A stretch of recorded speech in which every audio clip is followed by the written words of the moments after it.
Life in a world that keeps changing. Think that it's progress you're making. Copy and paste pretty faces all the time. Pictures so perfect we play. Hello everyone, welcome to Anointed Lady TV, the home of news and politics.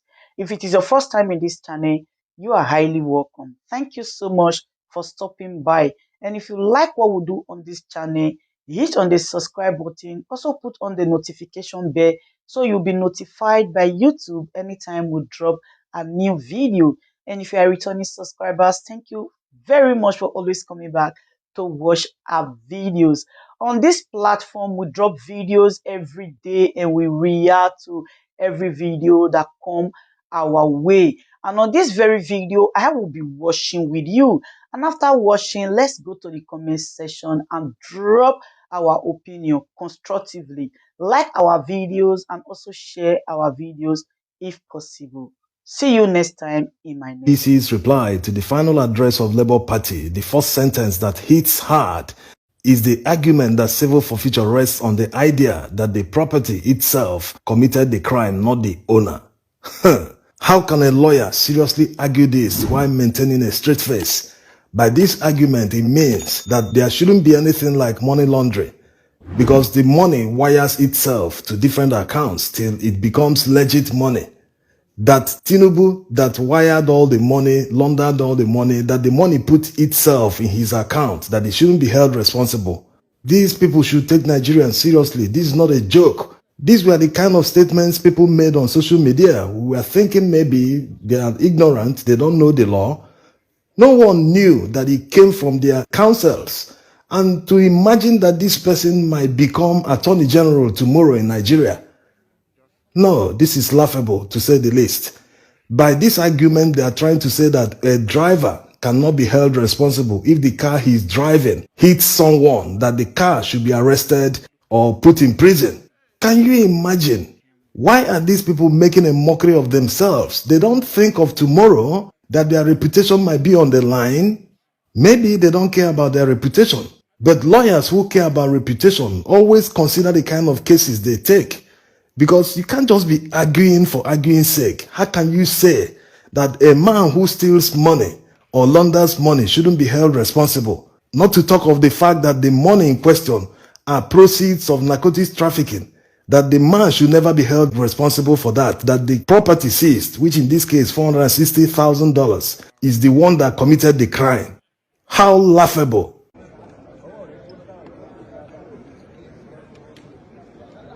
Well, maybe there's something else going on behind the scenes that Nigerians are not aware of. Because this kind of argument coming from experienced lawyers, SANs for that matter, maybe there's something we don't know about. There's a Supreme Court judgment on this kind of matter which can guide the tribunal judges, and if there's a scale where one can weigh crimes, which one is worse, which one is worst, then the forfeiture Abacha made is not as grave as that of Tinubu, because Tinubu's involves narcotics. And for someone to turn around and say that he should not be held responsible, that it is the money that committed the crime, monies don't breathe. They are not humans. All properties, cars, houses, whatever, they don't breathe. It is humans that commit crimes. And mind you, people have already gone to prison before they even started looking for Tinubu. So, to tell me that it is the money that committed the crime, how about the people that went to prison for the same crime? Anyway, it will be interesting to see how the Presidential Election Tribunal judges will react to this their argument that monies or properties are to be held responsible for the crime instead of the people involved, instead of the people that wired the money, received narcotics proceeds money, wired them, moved them in many accounts in order to launder the money, to legitimize the money, to make it look as if it's no longer from narcotics, that those kind of people should never be held accountable, that they didn't commit any crime. We'll wait and see.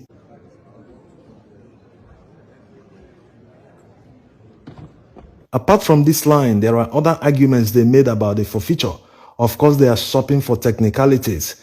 Imagine saying that the petitioners didn't tender any evidence that supports the case they cited in the US in their reply, that they should have tendered them to actually confirm the existence of the proceedings in the US. So all the cases they cited in their own final address, did they tender the case documents as evidence in court? This is in response to the U.S. Supreme Court judgment that Labour Party cited in their final address. In that judgment, the court held that forfeiture is a fine. So APC are basically telling the court that Labour Party should have tendered that judgment in court to prove that it actually happened, that the proceedings actually held in the United States. Even in this their reply, they referenced many judgments. Did they tender them one by one in court to prove that they actually happened? Why are they trying to create this barrier that whatever happened in the United States needs to be proved differently here? They also argued that Section 137, subsection 1 of the 1999 Constitution that the petitioners relied on, which reads, by any court or tribunal or substituted authority or any other sentence imposed on him by such a court or tribunal. They said that this section is not supposed to be interpreted without reference to Section 1 and 6 of the 1999 Constitution. What they are trying to say is that the courts being referenced in the Constitution are Nigerian courts, not the U.S. District Court or any other foreign court. This is strange. A court is a court.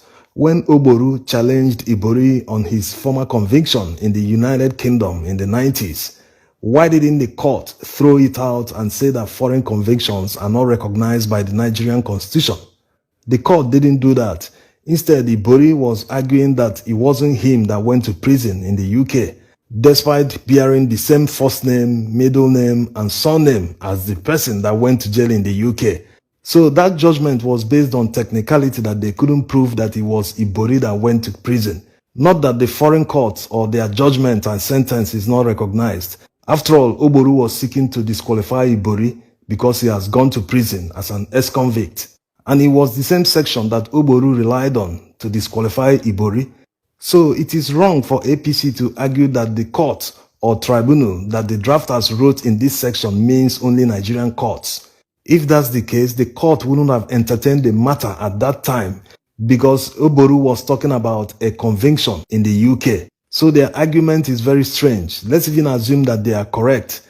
Do they understand the implication going forward? If the court were to buy into this argument, it will mean that all persons that have been convicted abroad or gone to prison can contest an election in Nigeria without being questioned, without being told, hey, you went to prison. They will say, no, the Constitution only recognizes Nigerian courts, not foreign courts. This is laughable. Do they even understand that the NDLEA actually arrests people at the airport? People that went to prison abroad for drug-related offenses. Yes, they actually arrest them at the airport and they serve time again in Nigeria. So this their argument is just baseless. There are many instances of people being arrested at the airport to serve time again in Nigeria. And if the Constitution doesn't recognize foreign courts, on what basis did we sign extradition treaties with other countries? Yes, in the past few years alone, the United States have made extradition requests of many individuals from Nigeria. Before an extradition request can be made, a court of law must indict someone. So based on that, they will now make the request from the corresponding country. So if Nigerian Constitution doesn't recognize foreign courts, why are we handing our citizens to a foreign court? Now to one of the objections they made against the admissibility of the U.S. District Court, the court that fined Tinubu in U.S. They initially said that because it was not registered in Nigeria, that the court cannot accept it or rely on it. Now they are arguing that even the Foreign Judgments Ordinance and Foreign Judgment Reciprocal Enforcement Act does not recognize U.S., that U.S. is not among the countries recognized. So what it means is that even if Labour Party tried to register it in order to bring it to court, that the U.S. judgment cannot be registered because it's not included in the act. This one is confusion. Oh. They first of all argued for it, and in their reply, they are now arguing against. So which one is it? Now, let's see what they're saying about the double nomination of Shettima. They made a lot of arguments. Let's not just go over all this now because of time. Basically, they've now turned full circle and shopping for technicality. They are now saying that it is a pre-election matter, that it is beyond the scope of what the Presidential Election Petition Tribunal can handle. In conclusion, they asked a question whether the Supreme Court will arrive at a different decision considering all the evidence they saw during the last trial. They went on to answer in the negative that the Supreme Court will not find anything new. So what they're saying is that the court should not see this one as a new case, that the Supreme Court have already decided on this matter, that it should be final. But we all know that there is new evidence, and the fact that Labour Party argued that the Supreme Court did not decide on the merit of the case, that they only decided based on local standard, and now that a candidate in the election is challenging the double nomination of Shettima, it is right for the Supreme Court to hear the matter based on its merits.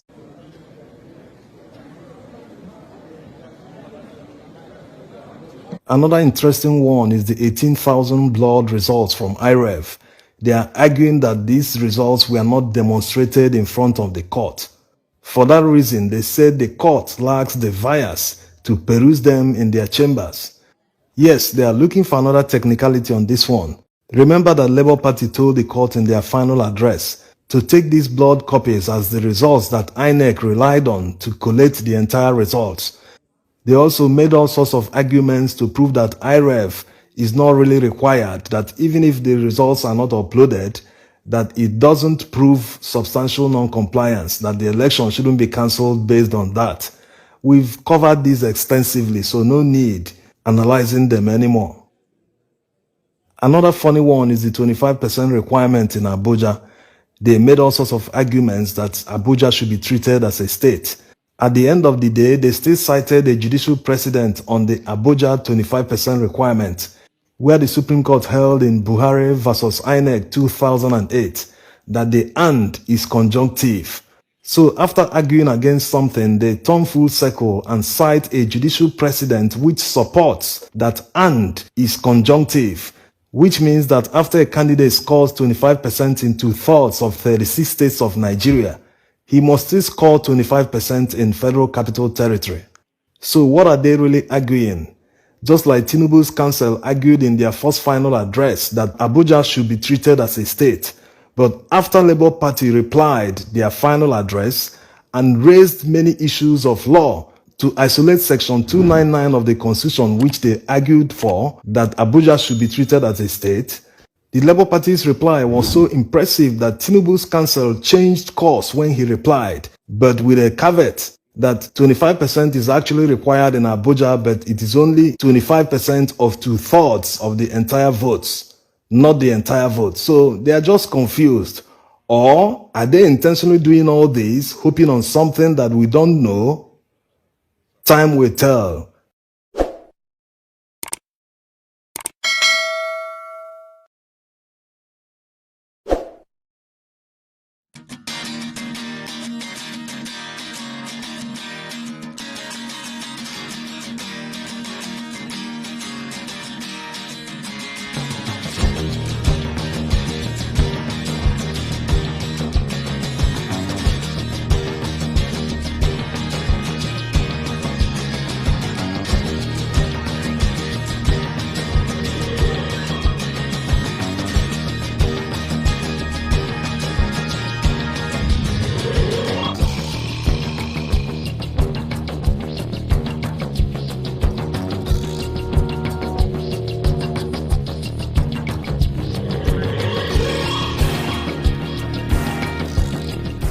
Ladies and gentlemen, good day, my brothers and sisters, my mummies and my daddies over there.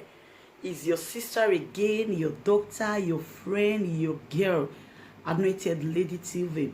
Please, if today is your first time of coming across my YouTube channel, please do subscribe for me. Subscribe and turn on the notification bell.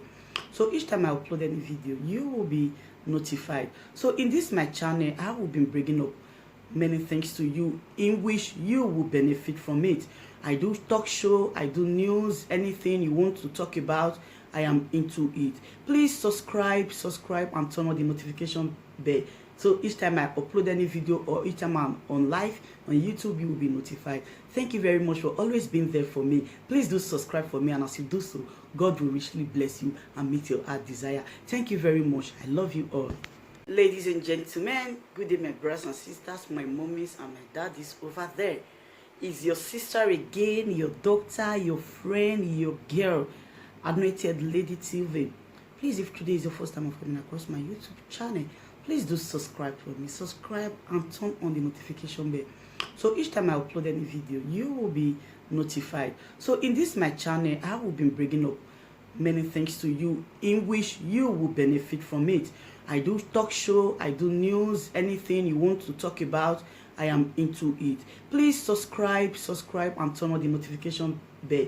So each time I upload any video or each time I'm on live on YouTube, you will be notified. Thank you very much for always being there for me. Please do subscribe for me, and as you do so, God will richly bless you and meet your heart desire. Thank you very much. I love you all.